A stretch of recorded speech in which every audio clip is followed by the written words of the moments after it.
Welcome to the deep dive. We are undertaking a very special exploration today. We're diving into the profound insights delivered by Dr. Maqsood Azeemi during his recent discussion. Yes, that session was particularly significant, wasn't it? It absolutely was. Held on October 17th, commemorating the blessed birthday of our revered master, Khwaja Shamsuddin Azeemi. May Allah's mercy be upon him. It really was an incredible gathering. And, Dr. Saab provided such a highly scientific and systematic framework for understanding spiritual reality. That's exactly it. He clarified concepts that often feel so abstract, turning them into practical laws almost. Definitely. Practical application. Exactly. So our mission today is really to give you, the listener, a clear map of that discussion. We want to distill the most critical knowledge from his, deep exploration. We're focusing on 5 central pillars that, define the relationship between the physical and the unseen. Right. We'll systematically unpack, first, the intricate link between Lauh-e-Mahfooz, the preserved tablet, and Kitab-e-Marqoom, the written record. Then we'll explore the multiple dimensions, or Alamein, and touch on that idea of the parallel universe from a spiritual perspective. Interesting. We'll also analyze the vital dynamic between our senses, hawas, and our needs, takaze, then detail the 4 levels of consciousness, shuur, and finally, try to define the true nature and meaning of the soul, ruh. That's quite a list. All right, let's jump right in with what feels like the core spiritual dilemma for many: destiny versus choice. This whole idea encapsulated in Lauh-e-Mahfooz and Kitab-e-Marqoom. How does our individual kind of tiny consciousness synchronize with this total universal program? Well, Dr. Saad tackled this synchronization problem with a beautifully simple analogy. It really helps clarify things. Okay, I'm listening. He explained that Lauh-e-Mahfooz is the total collective program, the cosmic blueprint, if you will. Think of like an entire tea set, everything included. A whole set. Got it. And Kitab-e-Marqoom is your individual program. It's just one cup within that massive set. You see, the macro program, the whole set, has to contain the design for every single micro component, for every cup. Right, that makes sense. So if the whole design exists universally, how does an individual actually, access their specific part of the plan? How is that one cup linked to the entire tea set? The connection mechanism. According to Dr. Saab, this link is placed within the Latifa-e-Aqfa. The Latifa-e-Aqfa, Yeah. one of the subtle centers. Exactly. You can think of it as your unique individual spiritual frequency receiver. It's like your personal antenna.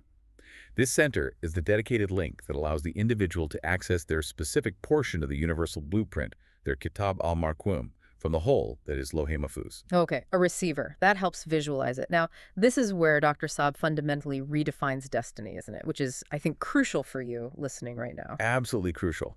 Citing the teachings of Khwaja Shamsuddin Azeemi's Murshad, Kalandar Baba Aliya, Dr. Saab really stresses that Lauh-e-Mahfooz is not some fixed script. Right, not like a movie playing out. No, exactly. It doesn't predetermine every second of your life. Instead, it's a massive program of possibilities, imkanat. Possibilities, so potential paths. An almost infinite range of potential paths. It contains every potential trajectory. To grasp the complexity, Dr. Saab used an illustration. Think about this. Even a single particle has 360 angles of possible movement. Wow. Oh. Now, when you extrapolate that across the 6 dimensions, the number of potential choices just multiplies exponentially. It becomes 360 times 360. Lauh-e-Mahfooz holds the complete library, you could say, of all possible movements, actions, choices, everything. Okay, that scale is staggering. So if Lauh-e-Mahfooz is this library of possibilities, then Kitab-e-Marqoom must be. What? The book you check out. Something like that. It's the execution record. It records what you actually choose, what you perceive, what you conceive in your mind, and then what you finally execute from that infinite universe of potential choices. So the book isn't written yet. It's being written constantly by your actions, your choices, your intentions. This leads perfectly into that house analogy Dr. Saab used, right? It summarizes so powerfully. Yes, the analogy of building a house. Allah, the owner, gives you the blueprint, that's Lauh-e-Mahfooz, and the resources say money in the bank to build your life. The land is provided too. And the choice. It rests entirely with the individual, the builder. Entirely. You can study that magnificent map, the blueprint, and build the grand structure it outlines, or you can just ignore it. You can completely ignore it. Yeah. Toss the map onto the Takanesian, Dr. Saab called it the shelf of forgetfulness, and just build a small hut, a kutia, instead. The structure that results is your Kitab-e-Marqoom. Wow. And that structure is the record of your intention. Your niyat ka ikhtiyar, the authority of intention. Precisely. And Dr. Saab's conclusion is crystal clear. Whatever structure you choose to build and inhabit, the owner affirms, live in what you have created. It confirms that our choice, our conscious effort, these are the foundational elements of our destiny, much more than some idea of blind fate. That fundamentally redefines personal responsibility, doesn't it?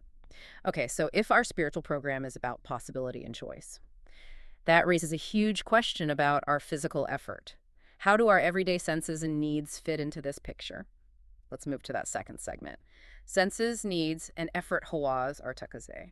Right, and Dr. Saab presented a really profound quote here from his Murshid, Khwaja Shamsuddin Azeemi. What was that? Life is essentially the name of needs, and the means of fulfilling those needs are the senses, hawaz. Life is needs, and senses are the tools. Simple, but deep. Very. So senses, hawaz, are basically information-gathering tools. Their job is to identify those needs, the taqazeh, and Dr. Saab even defined creation itself, taqliq, as the combination of purpose, Maqsood, and the fulfillment of needs. Purpose and fulfillment of needs. And then the mechanism is simple, but absolutely critical. Needs must be perceived by the senses to trigger action towards fulfillment. Perceive. Okay, so awareness is key. Exactly. Dr. Saab gave the example of a child playing. A child totally engrossed in play doesn't perceive the need for food, the hunger, right? Right. They just keep playing. Until the need escalates. It manifests as crying, maybe. Then the parent intervenes, or the child finally feels it strongly. When the hawaz, the senses, perceive the need, it activates striving tug-o-do for fulfillment. And that striving leads to satisfaction, tasking. Okay, that process makes sense. But what was fascinating here was the social critique Dr. Saab delivered. It was quite pointed. Yes, he observed that a huge majority, he said 99.999% of people are trapped. Trapped how? Trapped in a cycle of obsessing over problems, masail, and resources. Wasail. We focus entirely on what we lack, on the obstacles rather than on what we need to actually do. I see that all the time. Focusing on the problem, not the solution. Exactly.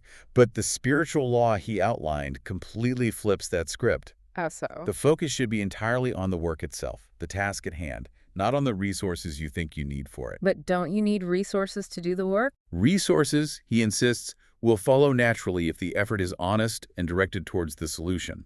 It's about doing your part first. This is directly linked to that Quranic mandate. Laysa lil-insani illa ma sa'a, gets only what he strives for. You only get what you strive for. Right. So if you just sit back and believe God will do everything, you are essentially shunning your own mandated part of the work. You're avoiding your responsibility in the process. That ties back to the choice idea. He also connected this striving to the mind, didn't he? Yeah. Using a quote from Qalandar Baba Alia. Yes, a very powerful one. Dolat to zen ka kilhai. Wealth is a game of the mind. A game of the mind. He contrasted the contractor, who uses intellect to manage the job and potentially earns millions, with the laborer who primarily uses physical effort and earns a daily wage. The source of wealth, or success in general, isn't just hard labor. It's the management of intention and effort through the mind. It's intellectual work directing physical work. So it's about how you think about the work and resources. Precisely. And therefore, Dr. Saab argues, what most of us need isn't just a small correction like fixing a minor mistake. What do we need then? We need rectification. Drusty. Yeah. We need to fix the entire framework, the entire operating system of how we view our needs, our resources, our effort, and our spiritual responsibility. It's a fundamental shift in perception that's required. Rectification. That's a huge distinction. It's like changing the whole map, not just finding a detour around a bump in the road. Exactly. It's about rebuilding the foundation. Okay. Let's try and connect these ideas now. We have consciousness, choice, effort, perception. How does this relate to the broader structure of reality? The dimensions and realms. Let's move to segment 3. Alamane dimensions and that parallel universe idea. Right. And Dr. Saab urged precision here when discussing the Alamane. It's the plural of alam, Which means? which fundamentally means state or condition, not just physical worlds in the way we usually think of them. Okay. Like a state of being. Exactly. Think of the state of happiness, the state of anger, the state of childhood. These are all alams. So the 4 famous realms, Lahut, Jabrut, Malkut, and Asut, are defined by Qalandar Baba Alia as different states of information, different levels or ways information exists and is processed. Different states of information. And Dr. Saab linked these states to 4 main channels or dimensions, didn't he? NoorEN, he called them. Yes, 4 channels through which information flows to create reality. Wama, which is like illusion or vagary. Right. Khayal, thought, tasawwur, concept or conception. Yeah. And essas, sensation or feeling. Wama, khayal, tasawwur, essas.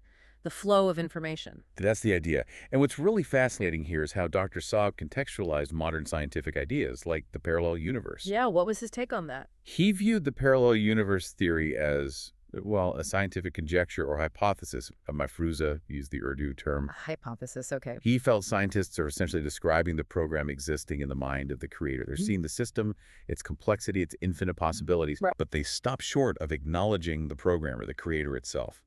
They describe the effect without acknowledging the cause from his perspective. Interesting angle. Which brings us back to the idea of dimension itself. We typically count 6 physical directions, right? Up, down, front, back, left, right. We do, but Kalamdar Baba Aulia taught something deeper. He said the true dimension, the real directionality, is defined by the inclination of our mental needs. Where are our zenitakaze traveling? Where our mental focus and needs are directed. That's the true direction. That's the essence of it. Where is your consciousness truly inclined? That defines your functional dimension. And this inclination of attributes, this sifat kachukau, is called tadala. Tadala. Yes, tadala. Dr. Saab clarified that this descending process is the core mechanism of creation. It's a flow downwards, in a sense. Tadala leads to tadala, which is manifestation. Tadala generates Noor, light. Noor leads to Roshni, illumination. And Roshni finally results in Rang, color or appearance. And this entire cascade forms the Alamina suit, the physical realm we perceive and inhabit. Wow, okay. Tadala, Tajala, Noor, Roshni, Rang.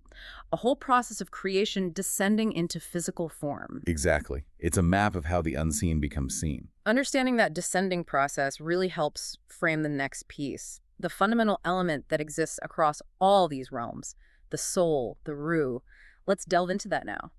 The nature of the soul and consciousness. Okay. And here, Dr. Saab gave us a very precise definition of Ruh, again, directly from Kalandar Baba Aulia. What was the definition? The soul, Ruh, is the combination of Manayat and Mahiyat. Manwa and Mahiyat. Can you break those down? Sure. Mahiyat refers to the nature or the form, the structure, the shape, the whatness of a thing. Okay. The form and Manwa. Manwat is the significance or the meaning, the essence, the purpose, the whyness behind the form. Okay. He used the mango analogy for this, didn't he? That was really helpful. Yes, the AMM example. Yeah. Perfect for clarity. If you think of the word mango, the mahiyat is the form, the mental image you get, the shape, the figure of the mango. Right. I can picture it. But the manwayat is the underlying meaning, the sweetness, the connection to summer, the texture, the experience of eating it, all the significance attached to the form. So the soul isn't just the form, the Mahiyat. No, it's the combination. It's the significance inherent within the form. Form plus meaning equals soul. That's a profound way to put it. And this clarification of Ruh helps us understand that spiritual concept of the unseen, the gaib, doesn't it? It absolutely does. Dr. Saab clarified that when the Quran mentions Yumanuna bil Kaib, believing in the unseen, it's not just about blindly believing in some abstract void or something you literally can't see. What does it mean then, according to him? It means believing in the manwayat, believing in the underlying meaning, the significance, the purpose behind everything we perceive with our senses. Even the things we can see have an unseen dimension of meaning. So believing in the deeper reality, the significance, not just the surface appearance. Exactly. It elevates belief from blind faith to a meaningful, profound understanding of reality's layers. That makes sense. Now let's look at consciousness itself, Shuor. Psychology often talks about conscious and unconscious mind, maybe subconscious. Pretty limited. Very limited, according to this framework.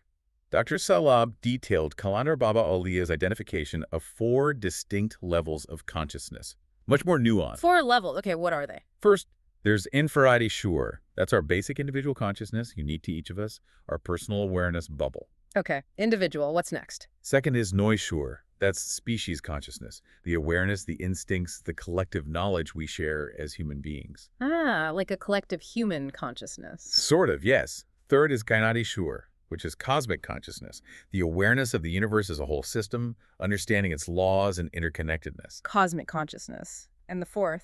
And finally, the ultimate level, or Kainati Shuur. This translates roughly to ultra-cosmic consciousness. This is identified as the awareness, the mind, of the creator itself. Wow. Individual, species, cosmic, and ultra-cosmic creator. That's a comprehensive hierarchy. It is. And this hierarchy directly relates to our capacity for inner perception, what Dr. Saab termed roya, or inner vision. Roya, inner vision. Yes. And he presented 6 specific stages, Madari Salahiyat, which are like levels of capacity or stages on the path of developing that inner vision. 6 stages of inner sight. Okay, starting from the most basic, Alam Ijo. He described this as the confluence zone, where initial inner feelings and outer perceptions kind of meet and mingle, the very first stirring. Alamijo, confluence. The stages progress systematically. You move through Kashwa Lafaka, that's like perceiving the periphery surrounding that confluence zone. Awareness expands slightly outwards. Okay. Then comes Kash ul Manam. This relates to the deep sleep state, the deepest levels of dream perception, accessing information from there. Deeper inwards now. Exactly. Next is Kash ul Malakut. This is opening up to the realm of light, the realm of angels, of pure thought forms, seeing the subtle energies. Malakut, realm of light. 2 more. 2 more. After Malakut comes Kash ul Kulliyat. This is the perception of the total reality, seeing the entirety of the cosmic program, the whole blueprint we talked about earlier. Seeing the whole Lauh-e-Mahfooz, essentially. In a sense, yes. Understanding the whole system. Yeah. And the final, highest stage. What is it? That is Kash ul Wujub. This is described as the ultimate awareness. It's becoming aware of the Creator's mind itself, knowing not just what He is creating, Right. but understanding the how and the why. Grasping the creative intent, the purpose behind creation. It represents the full mastery of spiritual sight. Kash ul Wujum, understanding the how and why. That's Okay. incredible. This entire framework, so scientific, so structured. It brings us to our final crucial takeaway, doesn't it? It really does. Dr. Saab's insistence that spirituality, ruhaniyat, must be approached as a comprehensive science. Not just feelings or vague beliefs. Not at all. It's not a casual hobby or just, a set of nice ideas. It demands a commitment equivalent to any hard science. So what does that commitment look like in practice? It means you must first study the theory diligently, understand the principles, the laws, and then you must perform the practical work, the practical Carney Hine, as he put it. You have to do the experiments. Dr. Saab stressed the need to dedicate serious time, to accept the necessary effort, the pain of study sometimes, and to prepare a detailed register, just like any science student meticulously recording data. A register, like a lab notebook for spirituality. Exactly. That register must record every definition, every law, every formula, every theory from the teachings you're following. And Dr. Saab distinguished 2 titles based on this process. Oh, what are they? If you study that register diligently, absorb the knowledge, you become a spiritual scholar, a Rouhani scholar. Okay, a scholar focused on the knowledge. But if you move beyond just study and you begin experimentation based on that knowledge, testing the theories, applying the principles in your own experience, And you become then you graduate to being a spiritual scientist, a Rouhani scientist. scholar versus scientist. That's a key distinction. It is. And Dr. Saab noted, interestingly, that while his own Murshad, Khwaja Shamsuddin Azeemi, he considered a profound spiritual scholar. Yes. Figures like Kalandar Baba Olia Khwaja Shamsuddin Azeemi's Murshad exemplified the spiritual scientist, someone who had not only mastered the knowledge, but fully experimented and verified it through direct experience. Ah, that clarifies the lineage and the roles beautifully. So the path to true success, whether scholar or scientist, requires something fundamental, right? He mentioned balance. Yes, the principle of balance, tawazun. Dr. Saab concluded that true spiritual success requires using all our capacities equally and harmoniously across 3 distinct levels. Which are? Physical, Jibwani, mental, Zeni, and spiritual Rouhani. We need to engage our body, our mind, and our spirit in a balanced way. That threefold balance is mandated by spiritual law, according to the teachings. Body, mind, spirit. Jismani, Zeni, Rouhani. In balance. It connects everything we've discussed, doesn't it?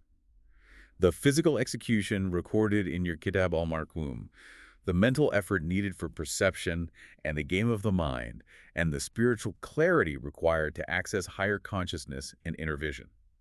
It's presented as a total, interconnected system, really designed for human evolution and fulfillment. It really does tie it all together. So what does this entire deep dive into Dr. Saab's systematic discussion really mean for you, the listener? I think it gives you the blueprint, the tools to understand that your life isn't just governed by luck or some vague blind fate. Exactly. It's governed by precise laws of consciousness, of choice, and, critically, of effort. And here's maybe the provocative thought we can leave you with today. Yes. Dr. Sapp observed something quite challenging. He noted that many people use the concept of God's will almost as an excuse. An excuse for what? To excuse themselves from their individual responsibility, to justify inaction or passivity. It's God's will, so I don't have to try. I've definitely heard that. The true spiritual challenge, as presented here, is to recognize that the effort, the koshish, that is demanded of you in every situation, every moment, that effort isn't separate from the divine design. It is, in fact, the very means by which Allah's will manifests through you. Your striving is part of the plan. Wow. That really reframes the whole relationship between faith and action, doesn't it? Your effort is the expression of divine will in action. That's the challenge to embrace. A powerful note to end on. Thank you so much for taking this deep dive with us today, exploring these intricate ideas. And we genuinely hope these insights prove valuable on your own journey of understanding. Thank you very much to all the listeners for dedicating your time to this discussion. We really believe this session will undoubtedly prove beneficial for you. We kindly ask you, if you found this useful, please consider forwarding this video to your friends, especially those who often inquire about spirituality and, the Azeemia order. Yes, your sharing really helps platforms like YouTube automatically reach more people who might be interested. So please do forward it. And subscribe if you haven't already, and maybe hit the like button if you enjoyed it. It helps us know what resonates with you. Absolutely. We wish you many, many blessings, and may Allah protect you all. Allah Hafiz. Allah Hafiz to all.